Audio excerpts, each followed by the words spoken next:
Word to the wise, never put gum in a hot car. It's dumb.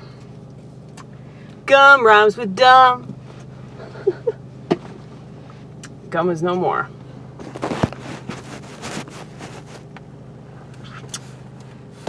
Alright, y'all. Gonna cancel out the bad omens. Though I don't really think that there's anything as good omens. Right? It smells so fucking good. I probably shouldn't have, like, directly inhaled that. Oh my god. You know, there's probably, like, lots of stuff that's in this car that I shouldn't have in this car. You know, like CDs, lipstick, chapstick. Anything that can melt probably shouldn't be in a hot car.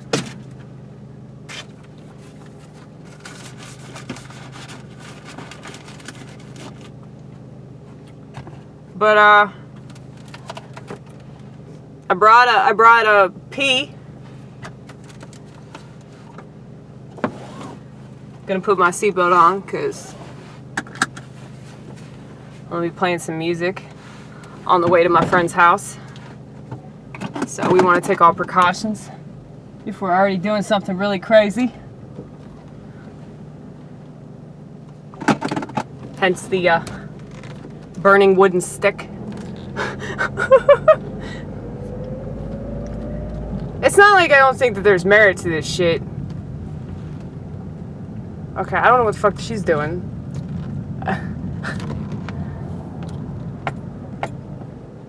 Yeah, she looked at you the same way that you looked at her. It was like, what the fuck are you doing? I don't know, bitch, I don't know. Your guess is as good as mine. It doesn't matter. It's one of those things, like, you guys ever have that happen to you where, like, somebody else makes some obvious driving mistake and you're just like, I have no idea what they're doing. And, you're confused, they're confused, everybody's confused.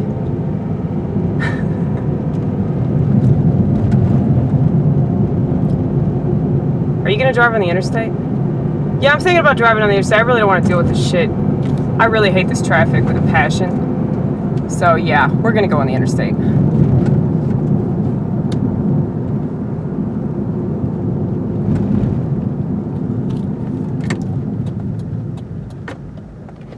She was probably confused because she saw you with that stick. It was like, what the fuck are you doing with that?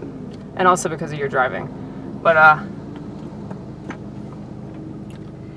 yeah, that wooden stick prevented me from having an accident, you guys. No, I do think there's merit to that shit.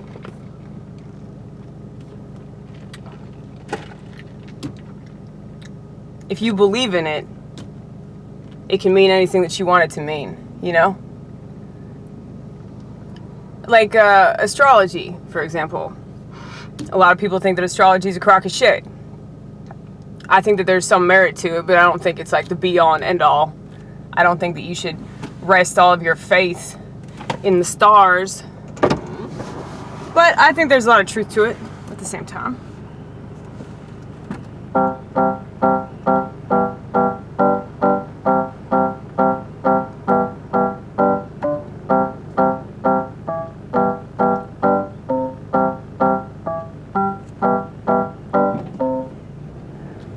We gotta turn here in a second, hold up.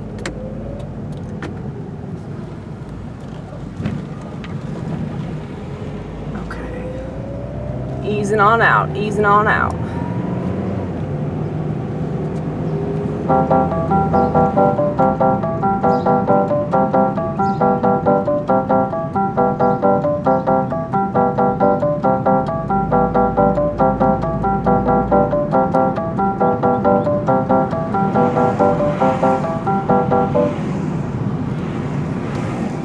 Who says you can't play music when you drive? That's bullshit. You can do whatever the fuck you want. Do anything you put your mind to, man. My mind's set on playing keys when I'm driving around. That probably seems crazy, but who the fuck are you?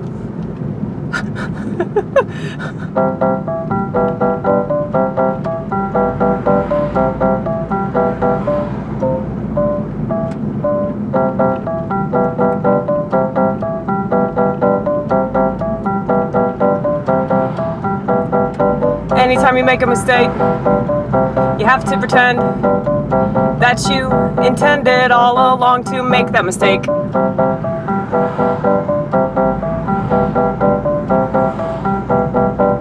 Because maybe you did, after all.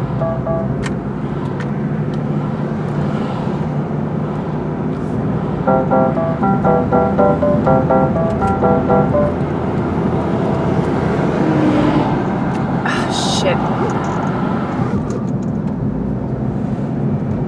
Oh, shit. So fucking hot. Like, I'm already sweating. I just got in this fucking car and I'm already sweating. But I realized I should roll the window up if I intend to play music, because you're not going to be able to hear the piano, because the sound quality is already pretty bad. It's even worse when the window is down.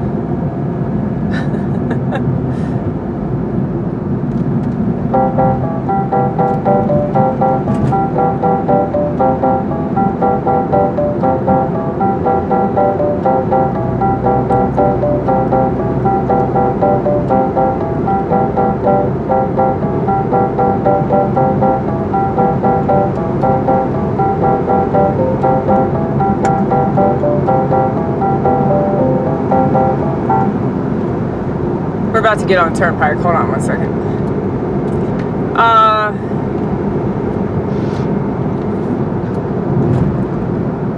There is something very narcissistic about making YouTube videos. Especially when it seems like all you're doing is pointing out other people that make YouTube videos and how stupid they are. Now, I could very easily do that. There are so many people in the public eye right now that are so very stupid. We don't need to name names. But, I'm pretty convinced that everybody's acting. Especially everybody in the Democratic Party, but who knows, it might be the Republican Party as well. It's not that,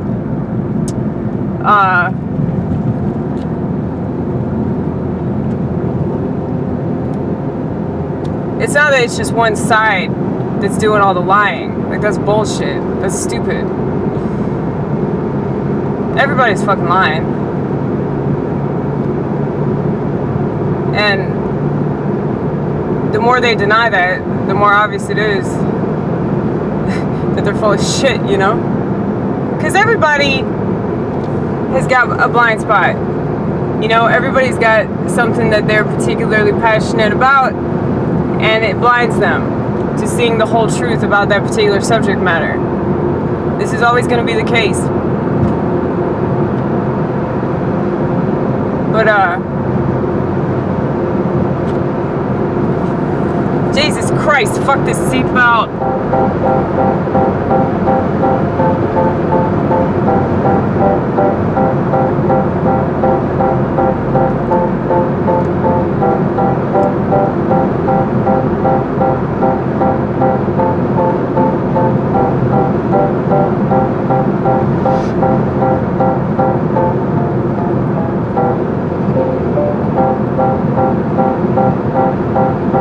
I hate being told what to do.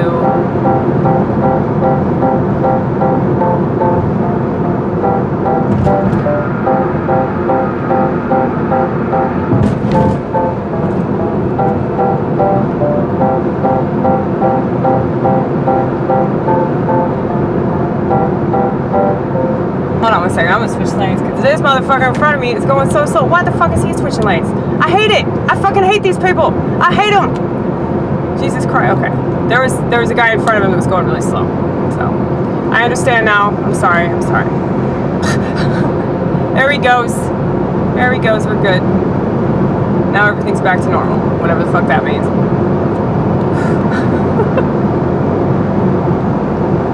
Sorry, buddy. Didn't mean to yell at you.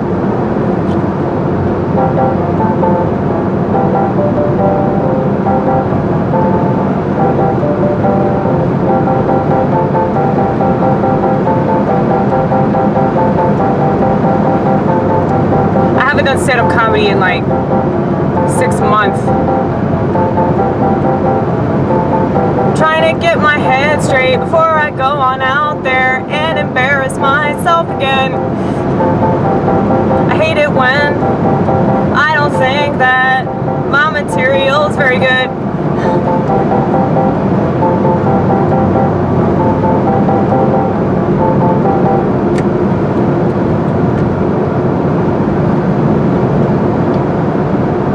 people have no problem whatsoever putting out shitty material, you know? Because they're like, oh, the whole point of it is to get yourself out there. No, it's not. That's not the point at all, you fucking dipshit. The point is to be good. And all these people, they think that like success means that they get a gig. And like that doesn't mean like that you're funny. Anybody can get a gig at Zanies as long as they're sleeping with the fucking booking agent. Like, if they think for a second that this power thing is all about men over women, that is some bullshit, man. It's straight up bullshit. Because the booking agent at Zanies is a female. And if you don't make friends with her, if you don't get drunk with her, or give her fellatio, whatever the fuck she wants, you won't get a gig. And trust me, I know, because there are a lot of unfunny people that get gigs at Zanies. So that doesn't mean shit. You know, just because you get a gig doesn't mean you're funny. Just because you get a record doesn't mean you have talent. It just means that you suck somebody off. And thanks but no thanks, I'm not willing to do that shit. I'm not willing to waste my time with some fucking cunt, all because, you know, I wanna be a star. Jesus Christ. I love it when like people, and I'm sure they do this everywhere, not just in the Nashville comedy scene, but like they take pictures of themselves with a microphone in their hand and they put it all over Insta spam. Because, you know, who would know that you do stand-up comedy? Definitely not your audience, right? They have no idea. And then they put a list of like all the shitty dive bars where they're going to be performing their 4 to 5 minute stand-up special where they can educate us all about how terrible of a president Mr. Donald J. Trump is. It's just amazing to me that all these people think they're actually going places. Let me tell you something, you're not going anywhere but a shitty dive bar. See, this is why I don't go, because this is kind of shit that I really want to say, and I know that's not kosher, you know? It's not kosher, it's not kosher, it's not kosher, it's not kosher, it's not kosher. I just want to tear everybody apart. I want to rip everybody a new asshole, then with their new asshole I'm gonna rip that one a new asshole, and then rip that one a new asshole.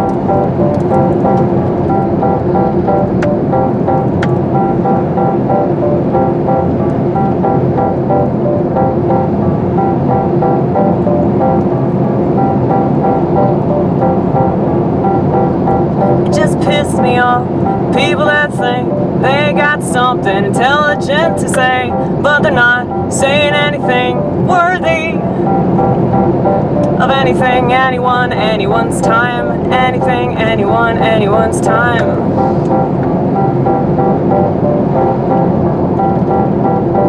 Did they just patch that pothole? Huh, let's wait for it. They probably didn't. That's probably false hope. Oh my God, if they did, finally my tax dollars are going towards something good. Maybe they did. Maybe they did.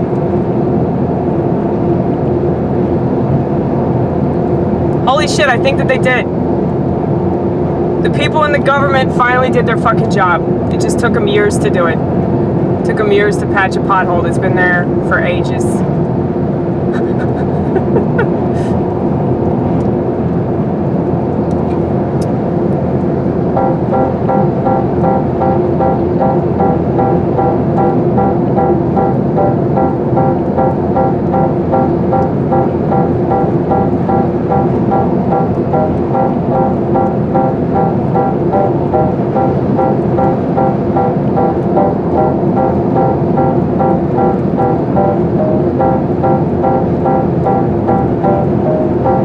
A truck right now. It says advance.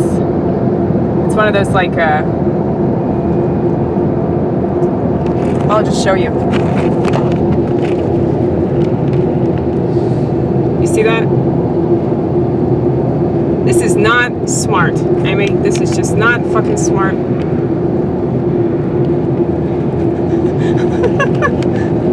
You are a crazy person. Did you guys know that I'm a crazy person? Well, now you do. Now you do. Advance. Advance. Advance.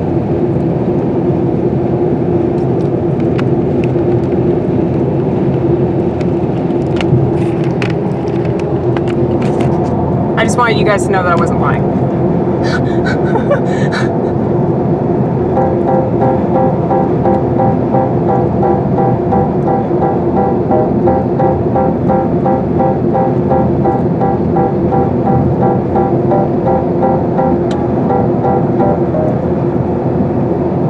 I keep wanting to switch lanes, but there are like so many people behind me that don't want to be behind me.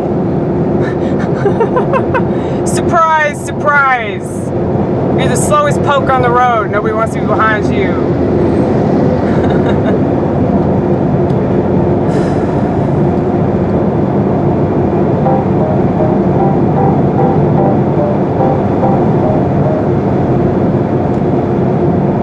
I'm already sick of playing piano.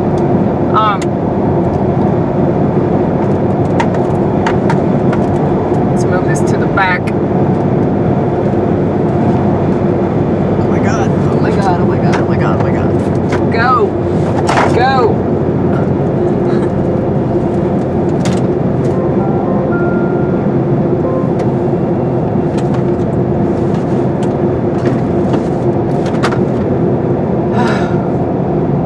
Jesus Christ, we could have died just now.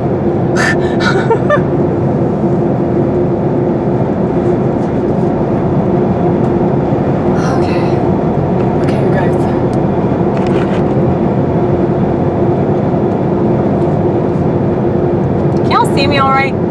What they see is the steering wheel. There you go. That's a little bit better. Slightly, not really, but oh well. They'll get over it. If they love you. They probably don't love me that much, but we can dream about being loved enough that you stay subscribed to this channel.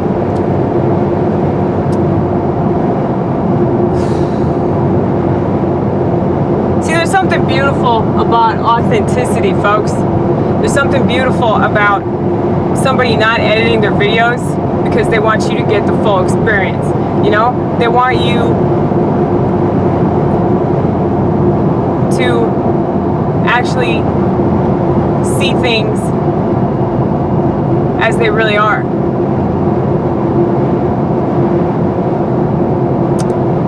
And I hope that I do that for you, because I think that we live in an age that's very contrived. Like I've said before, everybody's full of shit.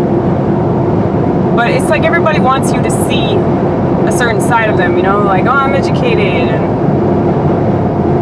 I'm versatile. Well, this is probably the most versatile channel you're ever gonna get. And not just because, you know, I feel myself taking a crap, but you know, because I want you to see all sides of it. All sides of the human experience. All sides of the, you know, being mentally ill and trying not to play the victim about it. Now, I know that there are several videos that I have where, just looking back on it now, it brings me much embarrassment. Such as, you know, the videos where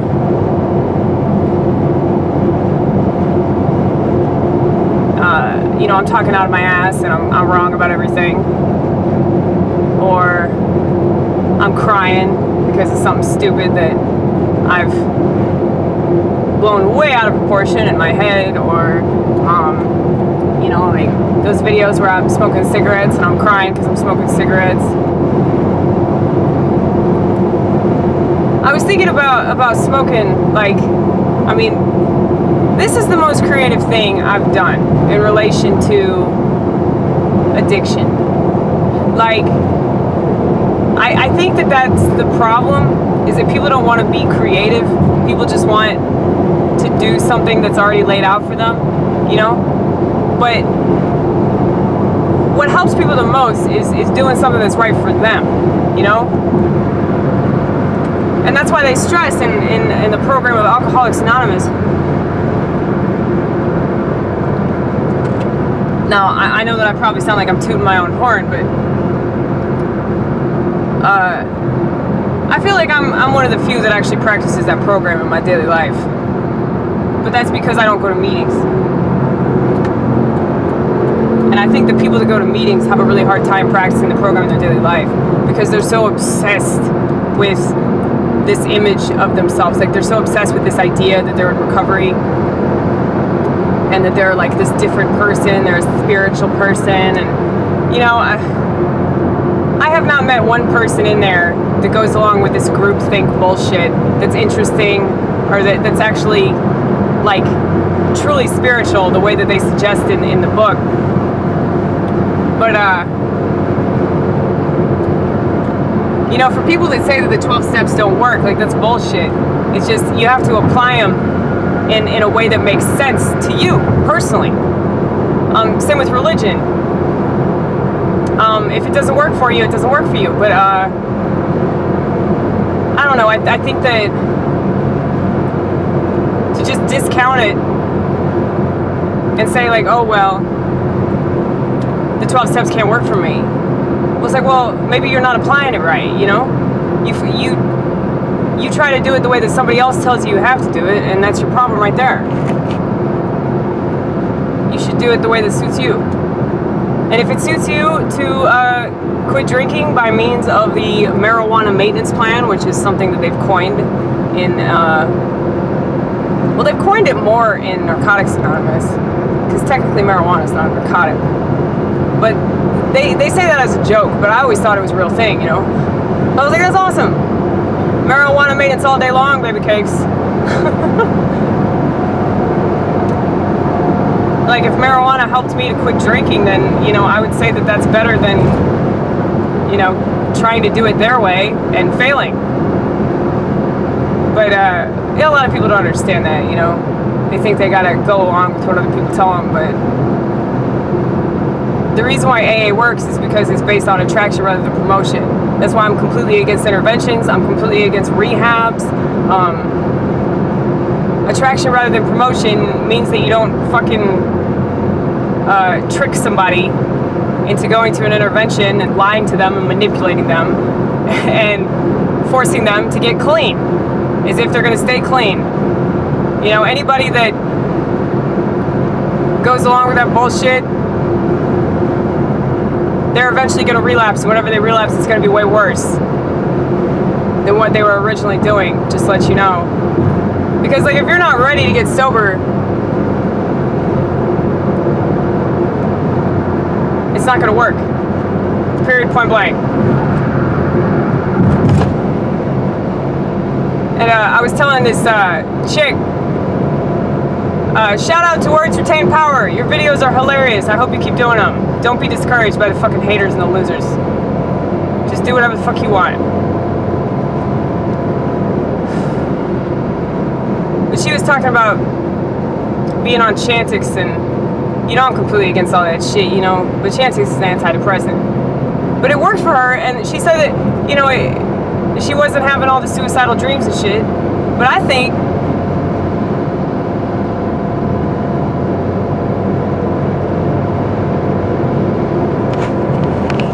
hear that? Is that my car or is that something else? It's probably something else, baby. Well, I think that the reason why Chantix worked for her is because she was actually ready.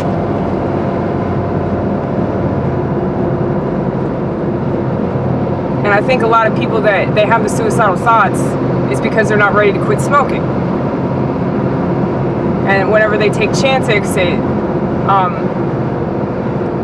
it cancels out that, like, release of dopamine. So if you can't release dopamine, if cigarettes aren't doing what they used to do for you, and you're not ready for that experience, you're not ready to embrace, you know, sobriety. Well, and like in this particular case, sobriety would entail, you know, living without nicotine, or specifically cigarettes, I guess. Well, if you're not ready for that, it's really going to freak your ass out, you know, to not have that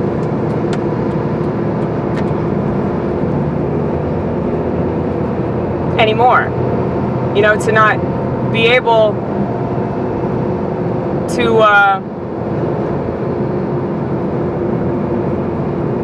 have that dopamine release, to not have that shit work for you, it's going to have a negative impact on you. And so I don't think that people realize that about it, that like it's really, really dangerous to, you know, quit when you're not ready to quit. And this chick in particular, like she sounded like she was ready to quit. That's why I worked for her. But yeah, I mean, a lot of people just aren't, they're not ready. And there's nothing that you can really do to get ready. You know, like, sobriety is rough because, you know, it's, you know, you're abstaining from something that you made all kinds of excuses for, and, you know, as terrible as it was for you, and as much damage as it caused you and your body and your mental health and all that, it's just like, it still, you know, filled some sort of void. And, you know, once you give that up, it's exceedingly difficult to, you know, live your life, because you're just like, what do I do now? You know, I think that's what makes people suicidal more than anything, because cigarettes really fill the time. I mean, I know for me personally, like, I love cigarettes. If I could have any habit in the world, it'd be that. But I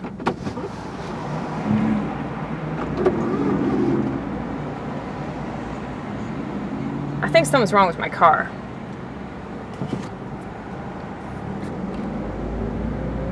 Think so?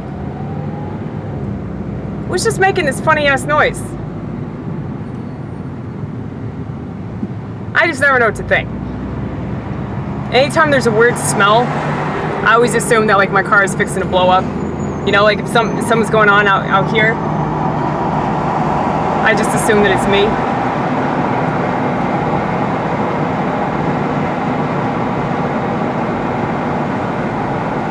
You know, I think it's good to have that paranoia, because at least, you know, you're aware that things could go awry at any moment in time.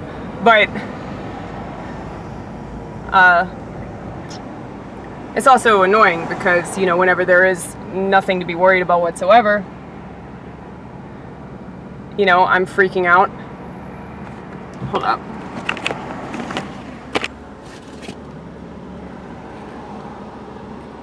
Well, my check engine light isn't on.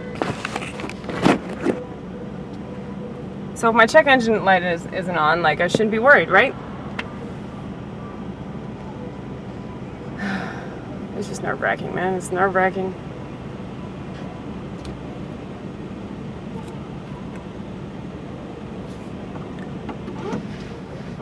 See, I had this check engine light come on a few weeks ago, and I was conveniently, like, right up the street from an AutoZone. And so immediately I just drove in at AutoZone, had that little, you know, that little thing that they check it with a little machine. And almost immediately, like, the check engine light went away, and it never came back on. So I don't know what's going on. They said it had something to do with my manifold thing, whatever the fuck that is.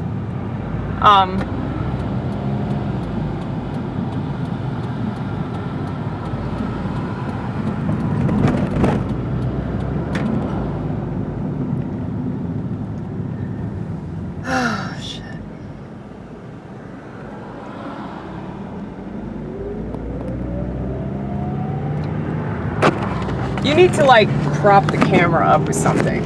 Like, there's got to be something that you can do that will work a lot better than a piece of duct tape and a hat. Yeah, I know. Like, mounting putty. There's got to be, like, some sort of thing that, like, I mean, you know, they got them for phones. They do have them for phones. So if they have them for phones, they got to have one. I mean, I know people don't usually ride around with a camera. At least not that I've seen.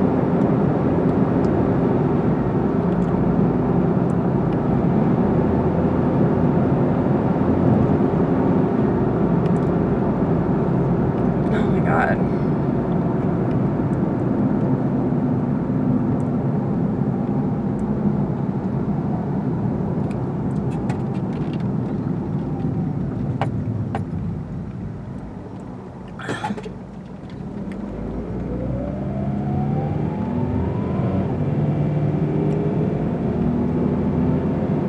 Okay, so I just saw a Jeep with like a giant W bumper sticker. Now, I used to be mad about that, but it's weird because, I mean, I still hate the Bushes, but it comforts me in a way.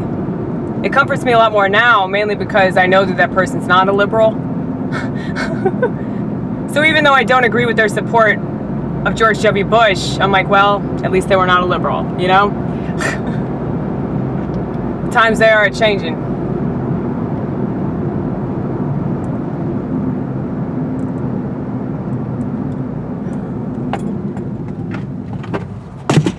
Go on, little buddy. See, I just let somebody into the lane. That was dangerous. I probably shouldn't have done it, but I did it to be nice. And this person has a license plate that says Dog Life, which has my utmost respect.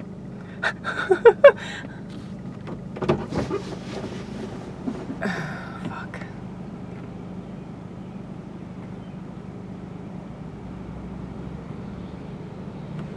See, I am like drenched in fucking sweat, you guys. I hope that Todd doesn't try to hug me because I really don't want him to have to feel this nasty ass slime.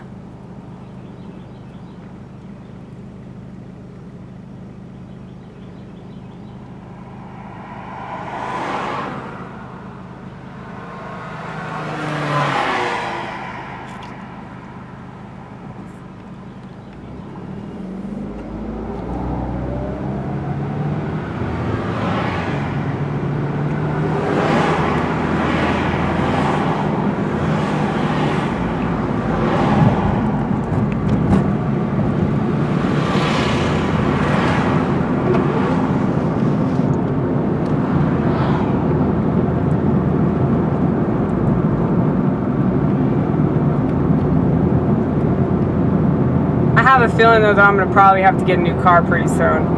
I don't know, I love Fiona. She's like my best friend.